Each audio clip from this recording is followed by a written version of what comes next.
Pagpangaligo sa mga public beaches sa Lapu-Lapu City, alang lang yun sa mga upunganon. Kini nasabutan atol sa tigom uban sa mga stakeholders niadtong miaging Biyernes. Si Luan Mirondina, adunay report.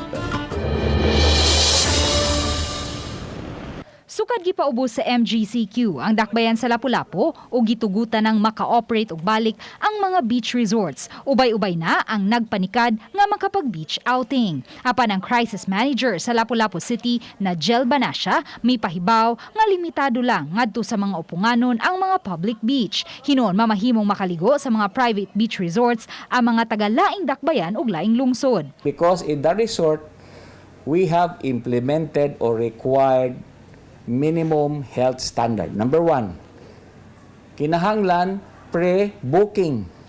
Okay? Nganong mag-booking ka aron mahibaw-an nato nga 50% ra gyud ang makasuod sa beach. Mo na section na we have to check. Mahibawan man nato og mga ligo og dili. Mahibawan magina maggrupo, no. So dili gid na sila pabalikon gid na sila. Dili sila residente sa Lapu-Lapu. Matod sa crisis manager, hayan masayon ang contact tracing kung ugaling adunay magpositibo sa mga beachgoers nga dili taga Lapu-Lapu City.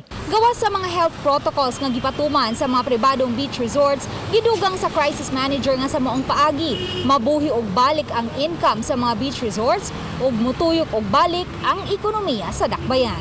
Gihimugatan usab ni Banasya ang kamahinungdanon sa pagsulob og face mask bisan sa mga nangaligo sa dagat. Ligo kag dagat, pag huban nimo ligo, pag face mask.